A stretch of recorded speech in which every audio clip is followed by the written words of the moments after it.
Hello. Mas maganda po yan na isang side na lang po tayo. Isang tinginan. Ayan. Naiintindihan niyo po ba ako sa likod? Amen. Sa likod po ang tinatanong ko, hindi sa harapan. Malinaw po ba sa likod? O lilipat po ako, okay? Kalinaw po. Nabasa na po kanina yung ating teksto. Before po na basahin ko po ulit, nais ko po sana niramin po ng inyong pandinig, lalo-lalo na po sa ating mga kapatid sa likod. Ang sabi po sa scripture natin, lahat ng may pandinig ay makinig. Natututo po tayo sa buhay pag tayo po ay nakikinig. Nababago po ang ating buhay sa pamamagitan po ng pakikinig. Kaya pansamantala po, hilingin ko po ang inyong mga pandinig sa hapong ito. Inulit ko po, malinaw po ba sa likod? Amen. Salamat po sa sumagot. Sabi po sa nabasa po kanina, ulitin ko po sa libro po ng Lucas, chapter 15, verse 20. Ang sabi po, but while he was still a long way off, his father saw him and was filled with compassion for him. He ran to his son, threw his arms around him, and kissed him. Pagpalain po ang pagkakabasa ng salita ng Panginoon. Tayo po ay manalangin muna. Panginoon, muli po kami nagpapasalamat sa inyong harapan. Salamat sa inyong salita na nabasa at nandito po ako sa inyong banal na harapan, nagpapakumbaba. Holy Spirit, lead me and guide me at i-bless mo po ang inyong mga salita sa hapong ito. Nawa, lalabas po kami, matatapos po ito, Panginoon God, ang aming gawain. Lord, na i-deliver po ng maigi ang message mo sa hapong ito. Muli, Panginoon, ipinapagkatiwala ko po sa inyo ang mensahe niyo po sa hapong ito. Ito po aking dalangin sa pangalan ni Jesus. Amen. Nag-chat po sa akin si Pastora Lota. Sabi niya, Father's Day celebration. Kaya ang prepare ko po ay tungkol po sa mga tatay. And we have only 2 fathers na andito po sa hapong ito. And blessed po tayo dahil hindi lamang po sa mga tatay ako makikipag-usap, kundi sa may mga tatay pa sa hapong ito. Sino pa po ang buhay pa ang tatay? Sino pa po yung buhay pa ang tatay? Okay po. So, maraming salamat po sa mga nagtaas ng kamay. Actually, ito po ay ilang beses ko na pong na-preach. Hindi ko pa po na-preach dito sa sabit. Kaya uulitin ko lamang po. Pag Mother's Day po, napapansin ko, punong-puno yung SM doon sa Carmen. Sold out lahat ng cakes. Kasi nung Mother's Day, bibilan ko po si Mama, wala na akong pabiling cake na maliit. Puro malalaki na, yung pang-birthday, pang-pinyag na yung mga cake. Yung pang-solo na cake, sold out na. Pati mga flowers, sold out na.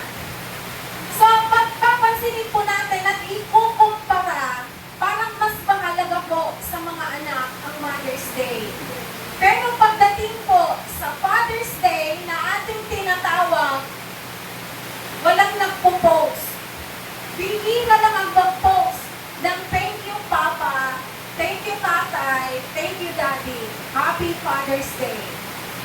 Noong Mother's Day, yung may day po ninyo, may yung yung Facebook account ko, yung mga may day na nakikita ko, halos Happy Mother's Day, pinupost nila yung picture ng nanay nila. Pero last week, we celebrated the Father's Day here in Philippines. Dalawa lang yung nakita ko na nag-my day, na binati ang kanilang mga tatay. At napansin ko po, na father is the most thankless. Thankless.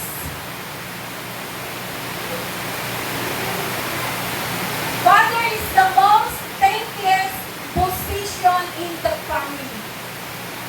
Kasi po, ang lagi po natin pinapasalamatan mga nanay. Kasi mga nanay, yung kadalasan na nakikita natin na nagtatrabaho sa loob ng ating tahanan. Mga nanay, yung kadalasan natin na nakikita sa loob po ng ating tahanan. Pero ang mga tatay, bihira po nating pasalamatan. Pero yung binasa po natin sa Lucas chapter 15, alam na po natin ang istorya nito, the prodigal son.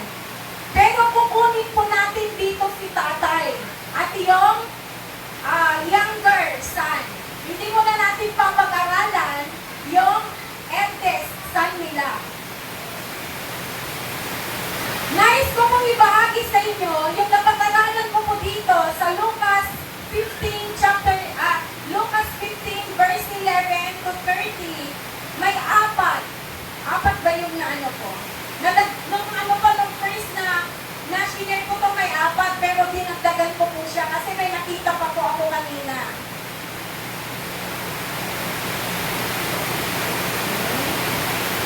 May 5 na katangian ng tatay na nakita ko dito sa prodigal son. Na makikita din natin ito sa ating Ama na nasa langit. Number 1 na characteristic ng Father. Actually po, ang tema po natin sa hapon ito, the characteristics of a Father. Number 1 po na nakita ko, na katangian ng tatay dito sa prodigal son, he is approachable Father. Approachable Father. Kung titignan po natin yung story ng prodigal son, wala po ang nanay dito. Nabasa niyo po na may nanay po sa prodigal son. Wala pong nanay. Asan po kaya ang nanay ng 2 anak ng lalaki nito? That time po kasi, hindi po ino-honor ang nanay sa kapanahunan nila.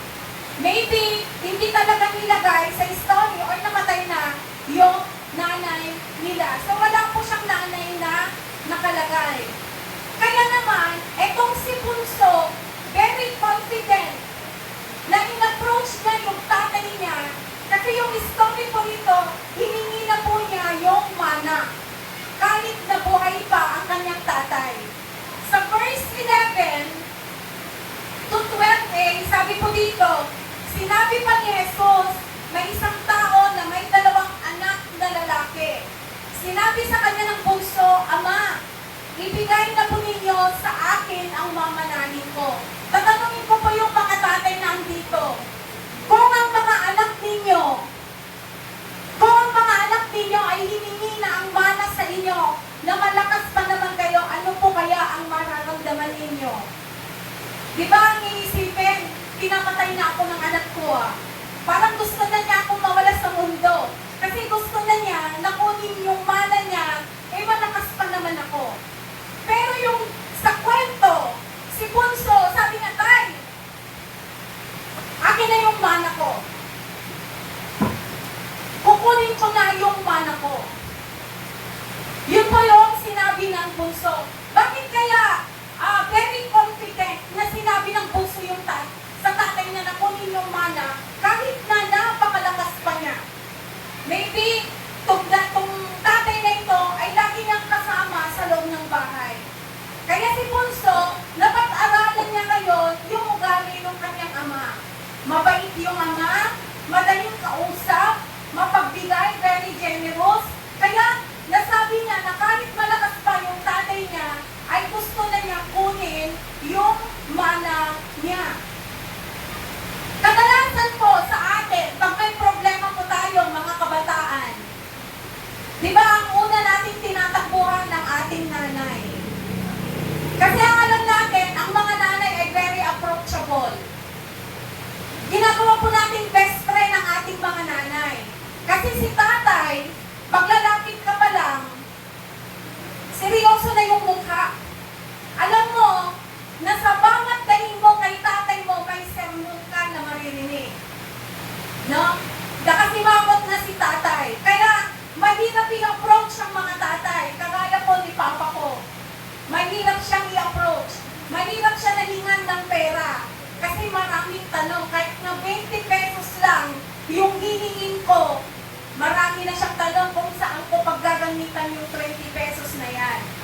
Pero si mama ko, pag hiningan ko siya, anak kaya timarangan, may tatay, alao mo, ko na ni mother ko. Kaya, mas madali ko nalapitan, kahit na papas girl ako, mas madali kong lapitan ang nanay ko pag nagigipit ako. Sa kilos at pagkasabi ng anak ay madaling lapitan. Kaya, hindi siya nakatubiling, wala siyang takot. Siguro itong bugso sa kwentong ito, talagang ano na siya, swail na anak. Siguro talagang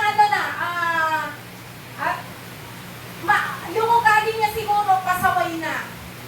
Nasanay na rin siguro yung tatay niya.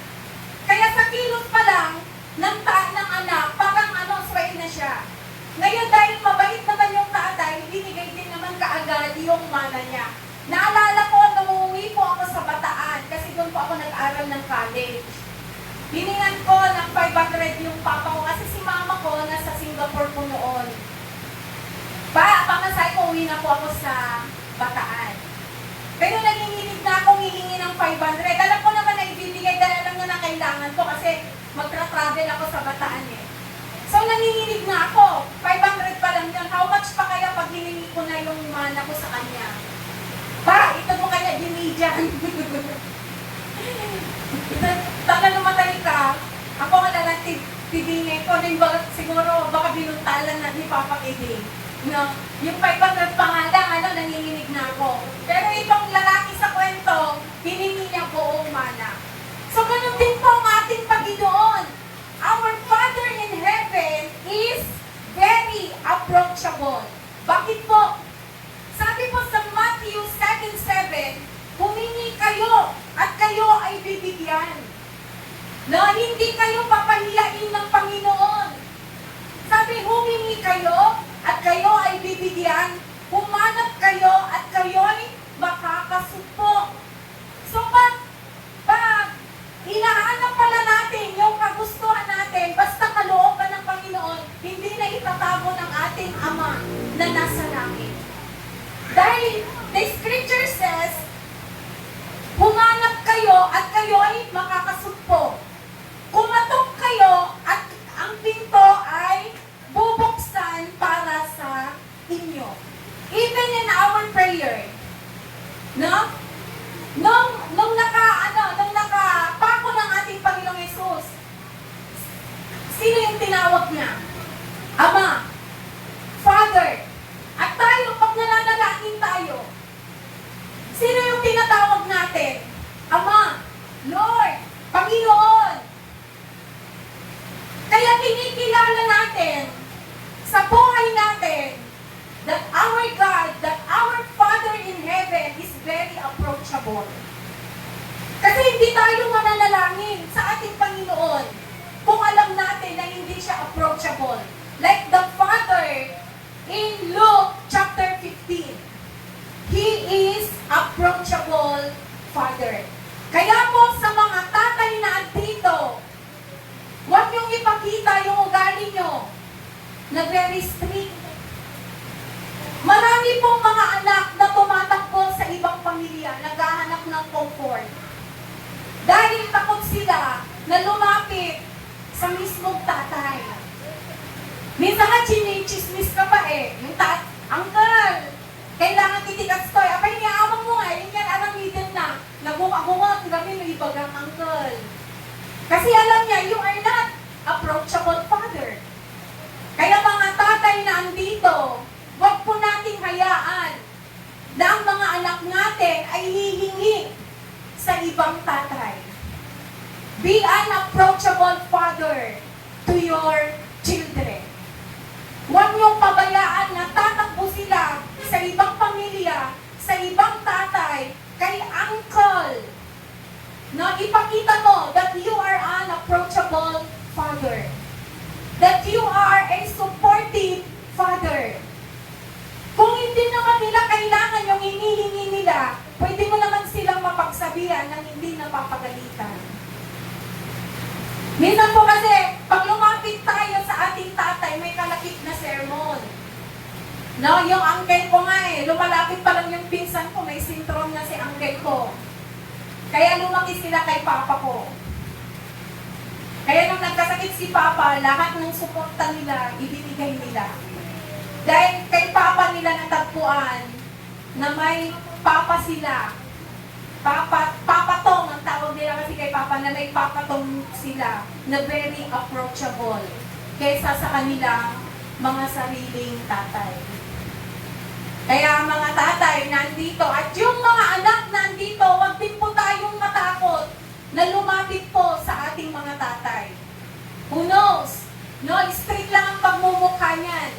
Pero matutuwa si tatay pag sa kanila una tayo lalapit kesa sa mga uncle natin or kesa sa mga kapitbahay nating tatay. Number 2, good provider. Yung tatay po dito sa Lucas 15 is a good provider. Sa verse 12b, ang sabi po dito, at hinati nga ng ama ang kanyang ari-arian. Hindi niya ni-refuse. Binigay ang gusto ng anak. It shows the Father generous heart even into his side is pain. No, sabi ng bunso, Tay, kunin ko na yung mana ko kahit buhay ka pa. Hindi nagtanong ang tatay, agad niya nahinati kasi dalawa yung anak niya Agad niya nahinati yung ari-arian at ibinigay yun sa bunsong anak ang kanyang mana.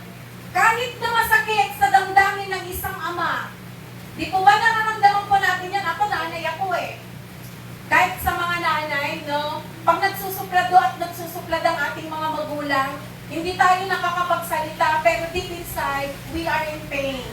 It hurts.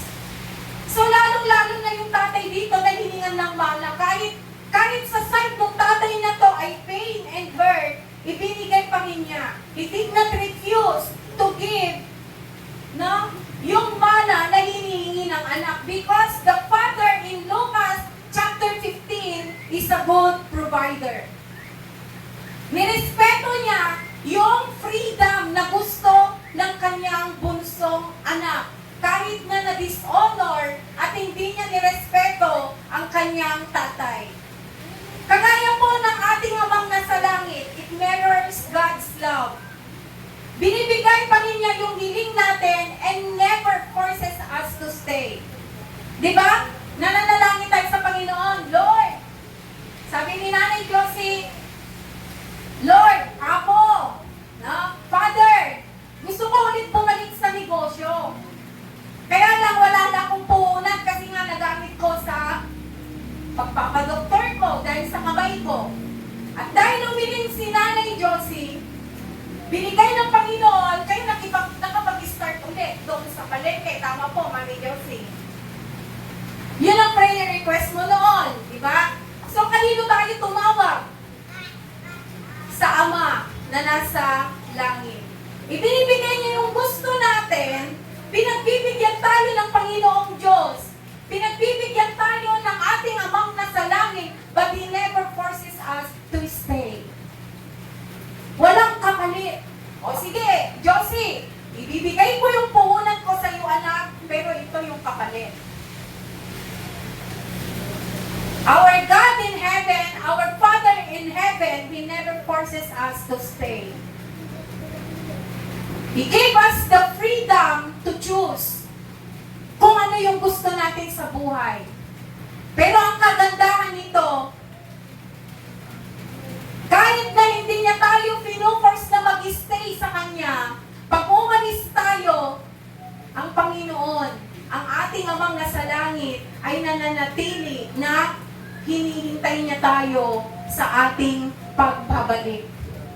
Never niya tayong pinapahiya because He is Jehovah Jireh, our great provider. God is our great provider. Sabi doon sa Psalm 23 verse 1, si Yahweh ang aking pastol, hindi ako nagkulang. Si Yahweh ang aking ama at hindi ako nagkulang. preaching po sa Balintang Naway no Wednesday, yung alam mong walang-wala ka na ngayon. Halimbawa, yung bigas kasi yung in-explain ni Pastor Alota yung sinampol niya.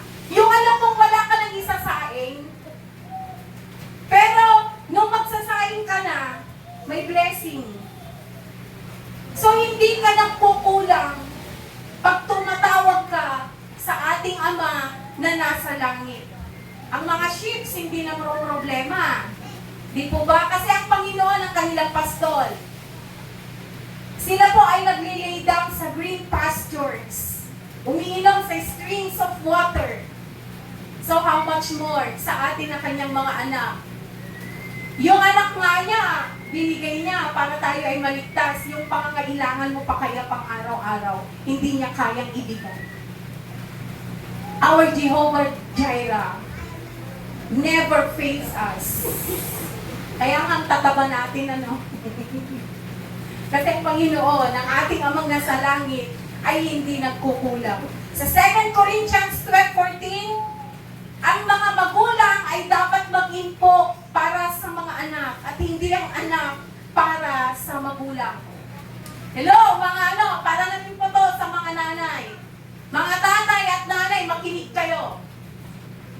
Sabi ng salita ng Panginoon sa 2 Corinthians 12:14, ulitin ko, ang mga magulang ay dapat mag-impok para sa mga anak at hindi ang anak para sa magulang.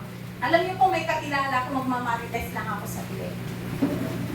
Sabi, nang narinig ko noon, dalaga pa ako, agadal ka. Tanong makapalpas ka agadal, ang trabaho kasi kantumot-timang biyak kanyamin. Ang mga magulang ay responsibilidad po nilang kanilang anak. Obligasyon nilang kanilang mga anak. Pero ang mga anak ay hindi na obligasyon ang mga magulang. Obligasyon mo pakainin, obligasyon mo na pag-aralin, pero wag mo namang singilin ang anak mo. Pagdating ng araw. Nasa pagpapalaki mo yan.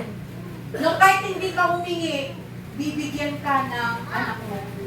So mga tatay nandito, alam ko na ang mga tatay ang siyang nag-i-strive, nagtra-tribe na magtrabaho para sa mga anak. Mag-impok tayo para sa kinabukasan ng ating mga anak. Ibigay natin yung edukasyon na kailangan nila. Ibigay natin yung suporta ng ating mga anak na kailangan nila. Be a good provider po sa ating mga anak. May mga magulang kasi hinahayaan ng mga bata na nagtatrabaho. Kahit maliliit pa lang. Sa Carmen, marami po kayong makikitang ganun. Tumatakbo, hinahabol yung bus, naglalako ng tubig, ng makapuno. Minsan tinanong ko yung bata, ba't hindi ka nag-aaral? Wala daw po akong pang-aral, sabi ng tatay ko. Nasaan ang tatay mo? Andun po sa bahay. Diba? Mag-impok po tayo. Isipin po natin yung future ng ating mga anak. Kasi, pag walang magandang future ng ating mga anak, tayo rin ang problema ng mga magulang. Sakit din ng ulo. Kaya mga tatay, bigay po natin ng suporta. Be a good provider po tayo. Number 3, his father gave him freedom to choose. Sa verse 13, sabi po, pagkalipas ng ilang araw, ipinagbili ng bunso ang kanyang bahagi at nagpunta sa malayong lupain. Nilustay niya roon sa mga bisyo ang lahat niyang kayamanan. Verse 14, nang maubos na ito, nagkaroon ng matinding tagutom sa lupain iyon, kaya't siya ay nagsimulang maghirap. Nung hinihingi yung yaman, ay yung mana niya, his father respect his son's freedom. Pinili mo yan, anak. Kinuha mo yung mana mo. Nire-respeto ang freedom mo. Gawin mo ang gusto mo sa mana na binigay ko sa iyo. Ngayon, ginamit naman itong anak yung freedom niya sa walang kabuluhan. Lumayo siya sa lupain nila, pumunta sa malayong lupain, nilustay ang mana, pinaglibre niya ang kanyang mga kaibigan, hanggang sa siya ay nawalan. Ganon din po ang ating Panginoon ang ating amang nasa langit He gave us the freedom to choose. Kaya Adan at Eva nga lang, binigay na niya yung freedom. O paano natin papapatunayan na may freedom kay Adan at Eva? Binigay ng Diyos yung kalayaan nila na kainin lahat ng makikita nila doon sa Garden of Eden. Pero may isang ipinagbawal doon. Alam po natin yung kwento na yan. Pero nung pinagbawal ng Panginoong Diyos na kainin nila yung puno ng kaalaman, they still have the freedom to choose. Susunod ba sila o susuway? Ano yung, saan nila ginamit yung freedom nila? Sumuway sila sa ating Panginoon. Kinain pa rin nila yung ipinagbabawal na bunga ng Garden of Eden. Katulad ng Ama, dito sa Lucas 15, nirespeto ng Ama ang kalayaan na gusto ng anak. At ganoon din ang Panginoon, nirerespeto niya ang kalayaan na gusto natin, ngunit pakatandaan natin, pag yung kalayaan natin ay ginamit natin sa mali, we have the consequences sa lahat ng bagay. Amen po. Kaya gamitin po natin ang ating freedom to choose sa mga mabubuting bagay.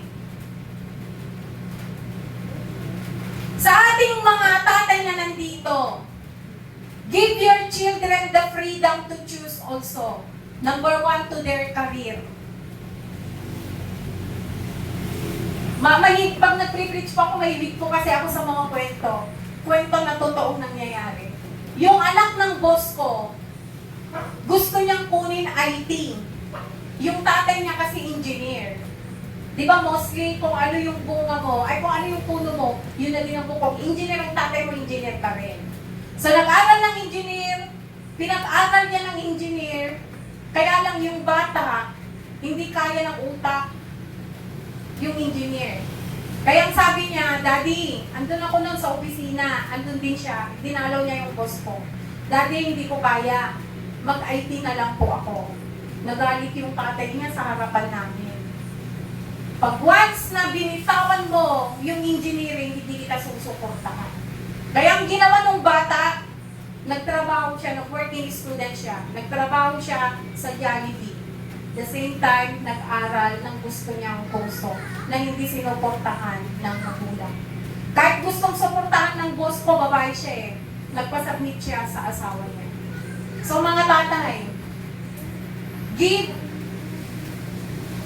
ibigay po natin yung freedom sa ating mga anak na mamili kung ano yung gustong kurso nila. Paaral ka ng paaral, ang ka mag-graduate kasi hindi nila kaya yung gusto nyo kunin.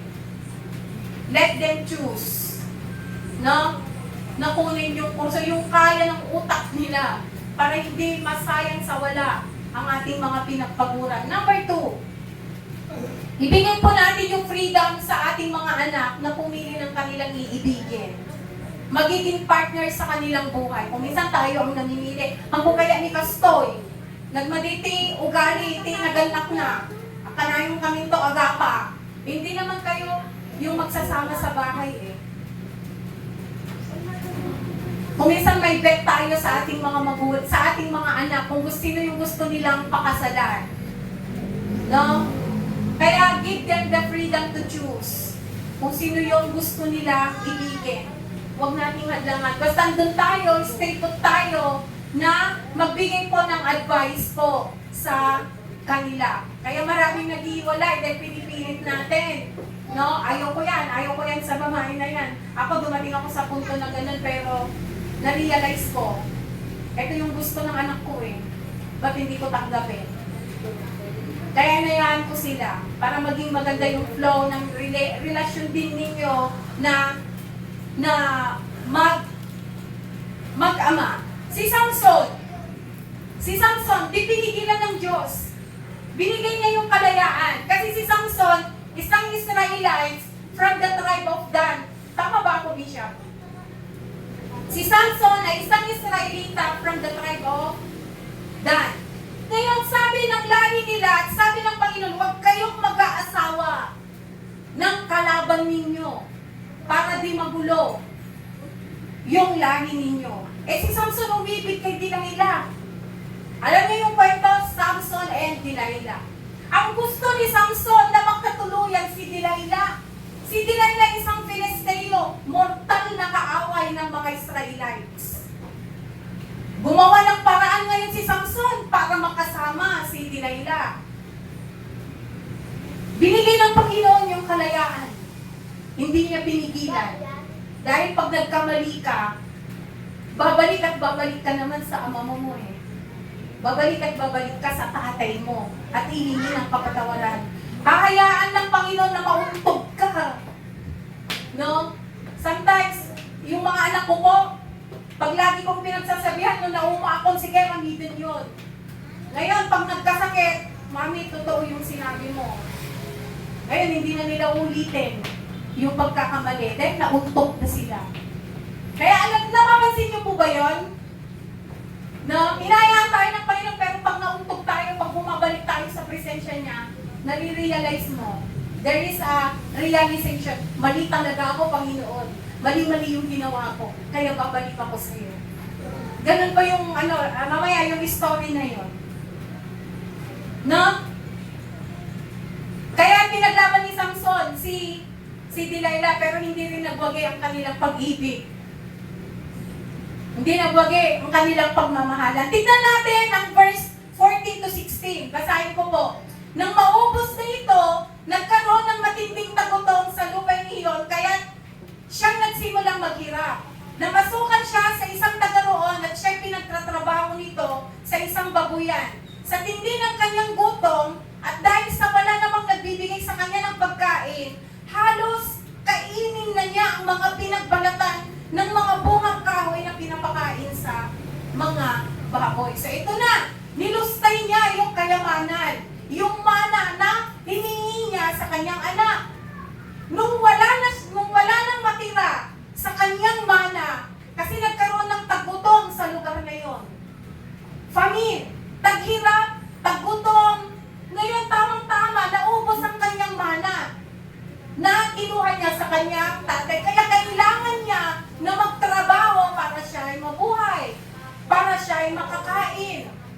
Namasukan siya bilang tagapakain ng baboy. Hanggang sa dumating yung araw na nakikipag-agawan na siya sa mga baboy.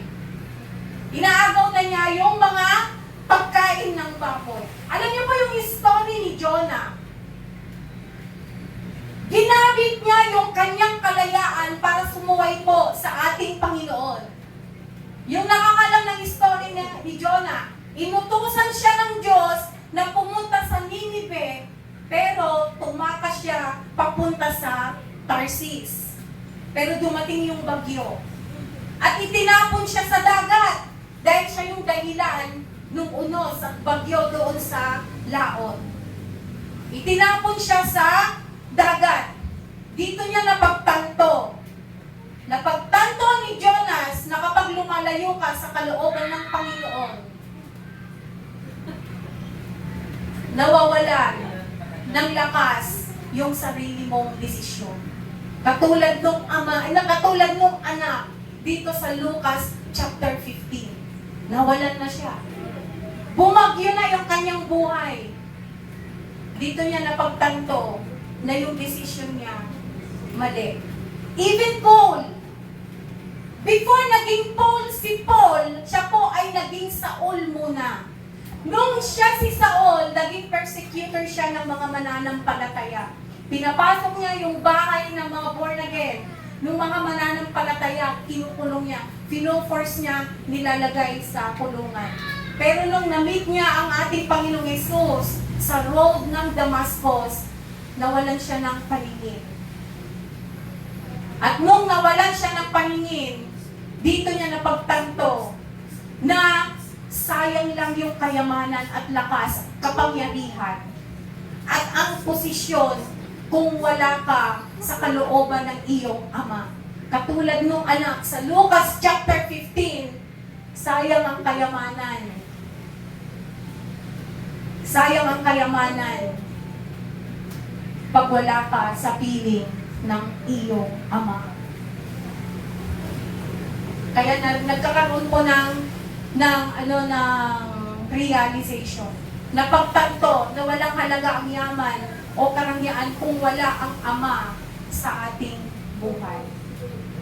Mga tatay, sa kung ito at mga anak na may tatay pa. Sa mga anak ako magkikipag-usap. Kung dumating man yung time na makapagtrabaho na kayo, nakagraduate na kayo at may magandang trabaho, walang silbi ang kayamanan kung tatalikuran nyo ang inyong tatay. Balikan ninyo na manatili yung thankfulness ninyo sa inyong mga tatay. Kahit nagkaroon na kayo ng sarili nyong pagkakakitaan. Kung hindi dahil kay tatay, kung hindi dahil sa pagbubungkal niya sa tubig, ay sa bukid, kung hindi dahil sa pamamasada niya ng tricycle, kung hindi dahil sa pagtatrabaho niya sa opisina, kung hindi dahil sa paglalayo niya papuntang abroad, makapag-aral lang kayo. Tumanaw tayo ng utang na loob sa ating mga tatay. Hindi ka naging kaapelyedo ng tatay mo kung hindi dahil sa tatay mo. Of course. Kaya pag dumating yung time na makapagtrabaho kayo, lagi niyong balikan ang tatay at nanay. Dahil sila ay part ng buhay mo at matindi yung sakripisyo na ginagawa sa inyo. Makapagtapos lang kayo, makakain lang kayo 3 times a day, magkaroon pa kayo ng extra allowance. Kahit na kung minsan tumatakas tayo, tinatakasan natin sila.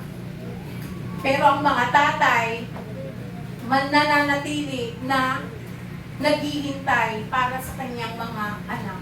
Ang sarap nun nung nakapag-asawa po ako, syempre po, iba na yung bahay, kahit na magkalapit lang po kami. Lagi palang nag-aantay si Papa, nabisitahin namin siya. Kaya, every 3 days, dahil magkalapit lang naman kami, lagi akong pumupunta sa bahay, tuwang-tuwa sila. Pinapakanta ako ng tatay ko. Katanga, mula nung nag-asawa ka, hindi ka na kumakita ko na niya. So, yun, nagbibideo okay kami. Lalo na nung nagtrabaho kami sa Bataan. Nung nag-i-school pa ako sa Bataan, lagi siyang yung wala pang cellphone nun, yung telepono na bibili ka pa ng card. 100 pesos, ilang 3 minutes lang yun or 2 minutes ata. Talagang sinasakripisyo ni Papa, natawagan ako. Pag narinig niya yung boses ko, tuwang-tuwa. So, ganun po tayo. Lagi nating balik-balikan pagdating ng araw ang ating mga tatay. Huwag lang yung puntod nila ang balik-balikan natin. Habang buhay sila, balik-balikan natin ang kanilang tahanan. Lalo na pag nagkaroon po tayo ng sarili nating pamilya. Mga anak. Okay? Number 4, understanding and forgiving. Sa verses 17 to 19, ngunit napag-isip-isip niya ang kanyang ginawa at nasabi niya sa sarili, labis-labis ang pagkain ng mga alila ng aking ama, samantalang ako'y namamatay dito sa gutom. Babalik ako sa aking ama at sasabihin ko sa kanya, Ama, nagkasala po ako sa Diyos at sa inyo. Verse 19, hindi na po ako karapat-dapat na tawaging anak ninyo. Ibilang na lamang po ninyo akong isa sa inyong mga alila. Ito na yung sinasabi ko kanina. May realization. Wala ka ng pera eh. Saan ka babalik? Sa bahay nyo. Sa bahay ng magulang mo. Walang-wala ka na eh. Kanino ka tatakbo? Sa magulang mo. Sa tatay mo. Or, kuminsan ng mga anak nagmamalaki pa eh. Pakita ko ni Papa, kaya nga talaga. Uray umutang ako. Uray agtakaw ako. Uray aglako akong tidroga. Pakita ko lang kay Papa na mabubuhay ako kahit wala sila sa buhay ko. Hindi po dapat ganun. Magkaroon tayo ng realization at ang kalakip ng realization na yon, gagawa tayo ng way para bumalik sa ating Ama at humingi ng pasensya, humingi ng kapatawaran. At ang anak dito sa Lucas chapter 15, gumawa ang anak ng paraan para makabalik sa Ama. Kaya sa mga anak na nandito, ibaba po natin ang ating pride. No? Hindi po natin kalaban si tatay. Hindi po kaaway si tatay. Para pag nagkamali ka, takot ka na bumalik sa tatay mo.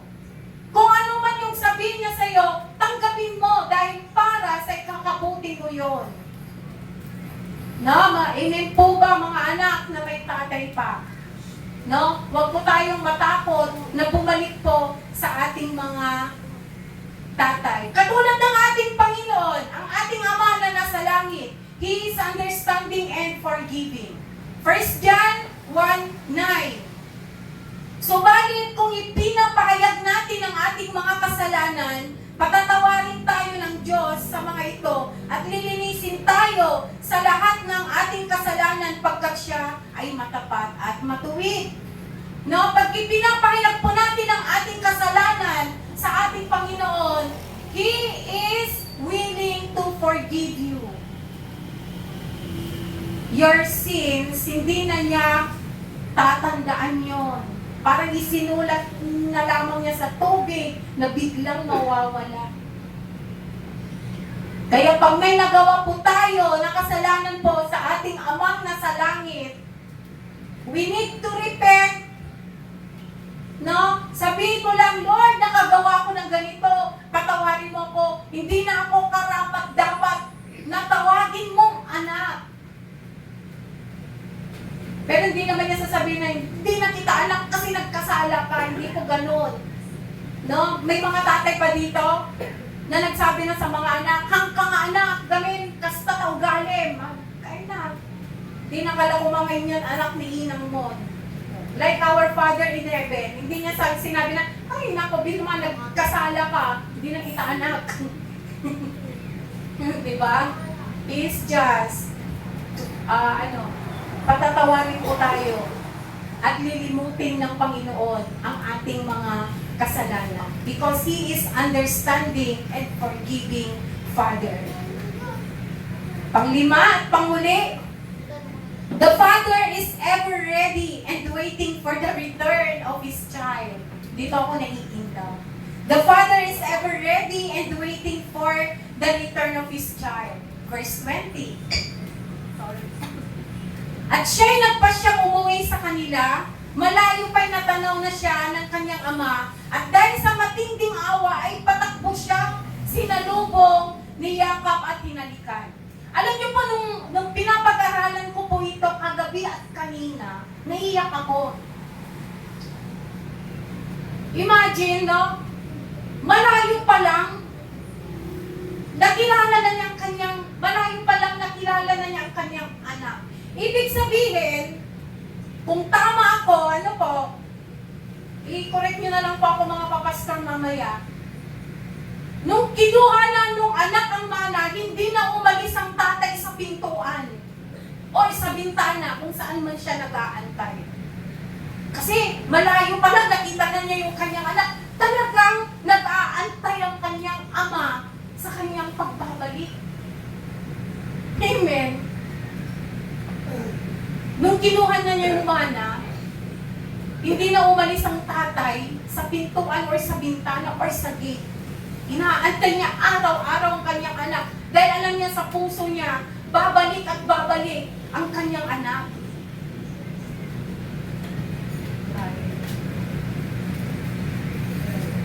Naalala ko po nung nagkasakit po ako, hindi po ako dinalaw ng 3 months. Pero sumasakit yung puso ko. Si mama ko nasa Singapore.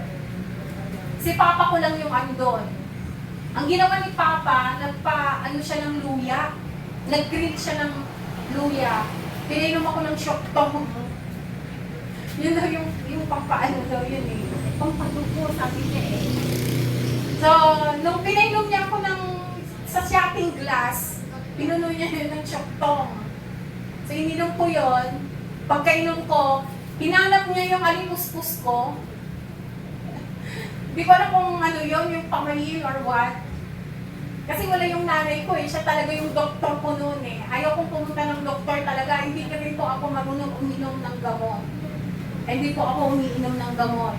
Tapos yung luya, mainit pa lang, ramdam mo ba yung init anak? Sabi niya, opo mainit, tayaan mo lang na ganyan. Tapos ilang minuto lang, naglabas na ako. So kinaumagahan nakapasok na ako sa school. No? Kung yung mga nakapunta na sa bahay, si Bishop, alam na yung bahay namin, hindi talaga dun yung bahay namin. Lumintol lang kasi nun eh. Na-wash out yung bahay namin. Kaya sabi ni Papa, magipagpalit ka ng lote. Baka malas, sabi niya. Kaya paloob pa kami noon eh. So, pumasok na ako kinabukasan, pero mahina pa po yung katawan ko. Kasi talagang physically weak. Sa aming mga magkakapatid, physically weak. Ako po yung physically weak. Ako po yung sakitin ko talaga. So, si Papa, malayo po yung kanto. Alam mo niya ni Andy yan eh, kung gaano kalayo yung kanto talaga. Sa highway talaga. Pagbaba ko ng tricycle, hindi ko nakita ang tatay ko, di ba malayo yung malayo yung kanto hanggang sa bahay. Hindi ko nakilala si Papa ko, pero siya nakilala na niya ako. Alam na niya na ako yung bumaba sa tricycle. Kaya sinalubong niya ako kasi alam niya physically weak ako. So hindi ko lang hinahaantay pala ako ni Papa. Gusto niyang siguraduhin na malakas akong nakauwi. Kaya so, pagsalubong niya sa akin, kinuha niya yung bag ko. Tapos naka-ready na yung merienda ko sa bahay. Ganito din pala yung tatay dito sa Lucas 15. Malayo pa lang. Mga tatay, kilala niyo na po ba yung mga anak ninyo? Kasi, di ba yung yabag lang nung paa? Ay, adatang simbang pultan di barupon. Adatang simbang pultan di balasang po. Or hindi niyo kilala, pati yung pabango. Di ba may mga tatay na gano'n, hindi kilala yung anak? Apay simbang pultan ayan. Kung gano'n siya. Wait, pagtipay lang, sabi ni bakit mo? Kasi hindi mo kilala yung yabag ng paa ng anak mo. Oh, it's time na maging close po tayo sa ating mga anak. Kilalanin po natin. Mga tatay, kilalanin po natin ang ating mga anak para malayo pa lang. No, may mga tatay kasi na hindi anak mo ni, adya di ba magdadya pa yan, isunaya ajay. Kasi hindi mo kilala yung niya eh, yung feature ng body niya. Dahil hindi kayo close, pero nakatira naman kayo sa isang bubong. Di ba? Eto, yung tatay sa Lucas 15, malayo pa lang, nakilala na daw niya ang kanyang, nakilala na niya ang kanyang anak, kaya siya ay hindi na nag-atubili na tumakbo, niyakap at hinalikan ang kanyang anak. Katulad din ng ating Panginoon, 2 Peter 3:9, the Lord is not slow and in keeping His promise. He is patient with you, not wanting anyone to perish, but everyone to come to repentance. God waits patiently. He is not giving up on you. Pag nagkamali tayo, Lord, gusto ko ng ganito, ibinigay ng Panginoon, yung Ama natin na nasa langit, yung blessing sa'yo. Tapos tumalikod ka na dahil nakuha mo na yung gusto mo, tinalikuran mo na yung Ama natin na nagbigay sa'yo, nakalimutan mo na siya. Pero nung oras ng kawalan, nung nawalan ka na, bigla kang babalik, ang Panginoon nag-aantay po sa atin. He waits on us and He is not giving up on you.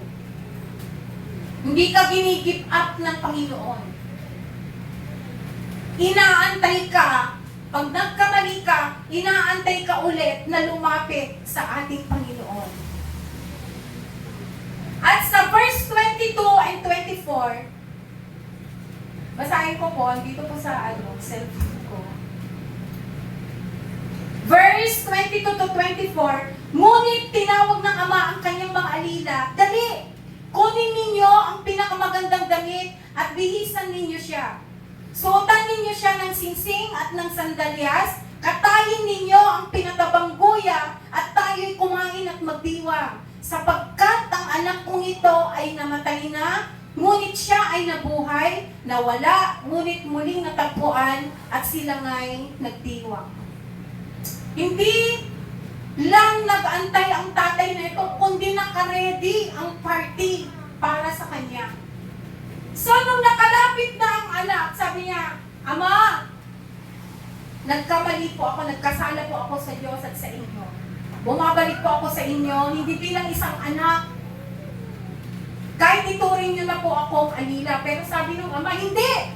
Tinawag niya yung alila, ibigay niyo yung singsing, dalitan niyo siya, ipagkatay niyo siya ng pinakamatabang guya at tayo'y magdiwang dahil bumalik na ang anak ko. The happiest of the parents ay nakauwi na ang mga anak. Huwag lang uuwi para siya ibuhol. Ako po yung si Matt tsaka po si Gio. Si Matt pagpanggabi, umuwi siya mag-11. Ang devotion ko po, nag-start na po ako ng alas 9 hanggang 10:30. Kasi kasali doon, nag-worship ako, nagbabasa ako ng Word of God, ng Biblia, then nananalangin na ako. Hindi ako matutulog hanggat wala ang mga anak ko. Pag narinig ko na yung motor ni Matt, papasok yan. Ne, andito na po ako. Kahit na alam nila tulog na ako, ne, andito na ako. So thank you Lord, nakauwi si Matt, safe. Ngayon si Gio dahil nagigig, kuminsan alas 4 ng umaga. Kaya siguro na-anemic ako. Dahil makakatulog man ako, pero naalimpungatan ako, titignan ko siya sa kwarto, wala pa. Pag alam ko na nakailaw na yung kwarto niya, natutuwa po yung puso ko. Buhay ang anak ko. No? Kasi maraming nadidisgrasya sa daan eh. Na lagi kong binibilyan, wag kang iinom ng alak pag nag-gig ka, dahil hindi mo alam yung mga makakasalubong mo. Hindi mo alam yung disgrasya. Yun yung lagi kong prayer sa Panginoon. Pag alam niya, pag sinabi niya na, may gig ko ako mamaya. Pray ka muna anak bago ka lumabas. So sa prayer ko, laman ng prayer yung dalawang anak ko. Kung andun na si Matt, hindi ko na-include sa prayer. Nag-thank you na lang ako dahil nasa loob na siya ng bahay. Pero si Gio, pinoprotektahan talaga yan sa prayer kasi yung trabaho ko kasi niya. Hindi rin po natin alam, baka may mag-ano sa kanya doon sa bar, no? May mangkosonada sa kanya. Kaya, the happiest moment of a parent, kung makita niya na nasa loob na ng bahay ang kanyang mga anak. Ganun din po ang ating amang nasa langit. Diba? Hindi lang siyang nagdidiwang. Mga anghel, nagdidiwang. Pag nandun ka sa presensya ng Panginoon, pag nandun ka sa tahanan, sa kalooban ng ating Panginoong Jesus. Ang tunay na Ama ay nagmamahal. Amen po ba mga tatay? Ang tunay na Ama ay nagmamahal kahit hirap tayong mga anak na magpasalamat. Sa mga anak naman na andito, i-practice po natin na laging pasalamatan po ang ating mga tatay. Dahil binibigay pa rin nila yung ating kalayaan, pero sila ay nananatiling naghihintay. Akala lang natin wala silang pakialam kasi hindi natin kadalasan makita ng emosyon o reaksyon ang mga tatay. Pero gustong-gusto nila tayong yakapin sa ating pag-uwi. Dahil ako, minsan, nagkaroon ng tatay at naramdaman ko ang kasiyahan niya pag ako'y nakakauwi na sa aming bahay. Katulad po ng ating Panginoon, our Father in Heaven, has compassion. Mahal po tayo ng Panginoon at natutuwa siya na makita po tayo pag tayo ay nasa loob ng kanyang presensya. Tayo pong lahat ay tumayo.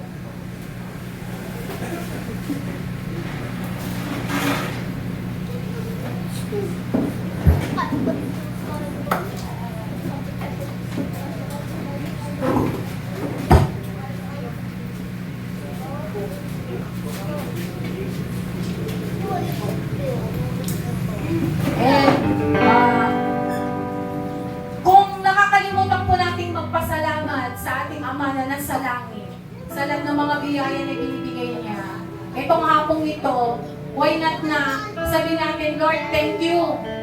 Thank you sa freedom na ibinigay mo. At kung nagamit ko man yung freedom na yon para mapalayo sa iyong kalooban, I'm now here, bumabalik po sa iyong presensya. At thank you sa mga blessings na ibinigay po ninyo sa akin. You are a good provider. Binigyan niyo po ako ng tatay dito sa lupa na mag-aalaga sa akin. Kung hindi po natin, kung nakakaligtan po natin magpasalamat sa ating Ama na nasa langit, why not na gawin po natin ngayong hapon ito? Habang ginawin po natin yung glorify them. I want to glorify you, Father, because you are good to me. You are a good Father to me.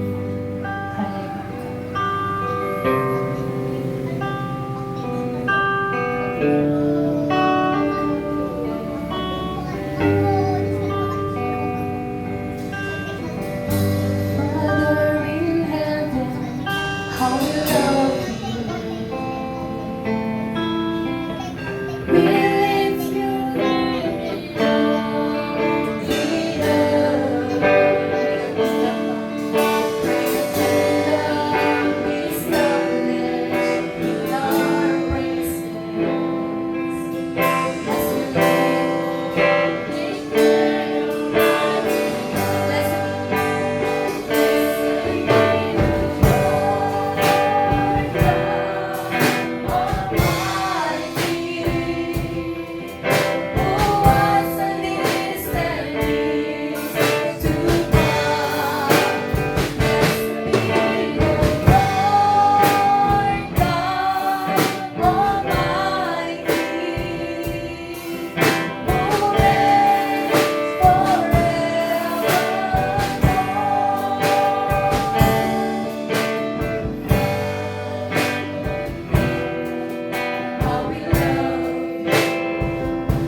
But most of the time,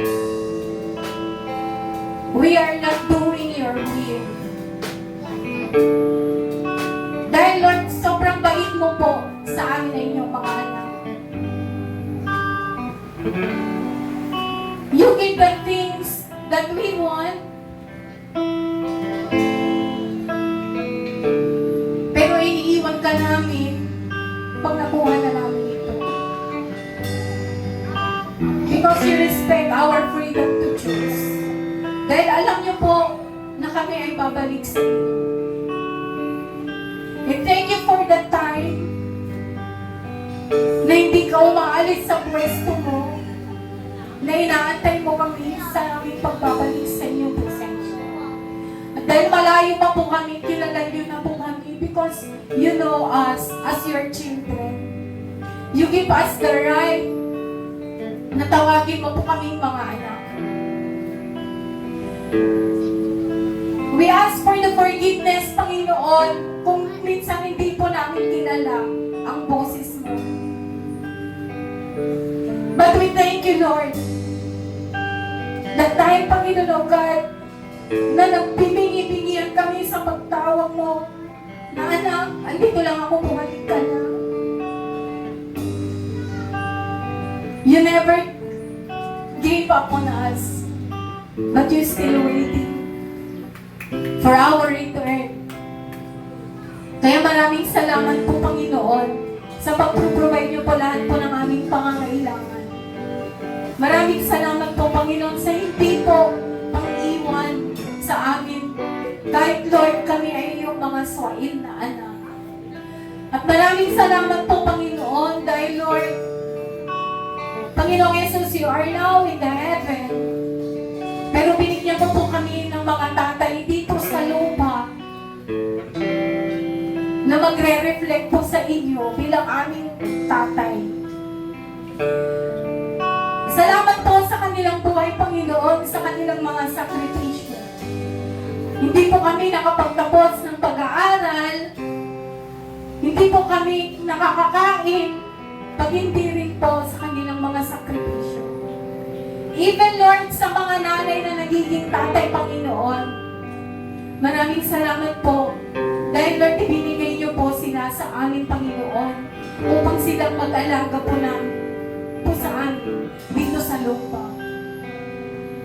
Salamat, Panginoon, it's your favor and it's your grace na magkaroon po kami ng matinong pamilya. Magkaroon po kami ng tatay na lagi pong naghahanap po sa amin kung late na po kami umuwi sa aming tahanan. Nagkaroon po kami ng tatay na hindi po kami matutulog nang hindi po nabubusog ang aming mga sikmura. Kaya maraming salamat po sa inyong pag-ibig po sa amin. Dahil, Lord, biyaya mo po ang lahat ng mga ito. At dalangin po namin ng mga tatay, Lord, na andito, Panginoon. Even, Panginoon, Lord, na hindi po namin napapansin ang kanilang mga kakayahan. Na lagi po kami sa piling ng aming mga nanay. But we are thankful, Lord, na sila po aming mga tatay, Panginoon. Dalangin ko po sila, Lord, na pagkalooban mo pa po sila, Lord, ng sapat na kalakasan upang magtrabaho para sa kanilang pamilya, lalong-lalo na po para sa kanilang mga anak.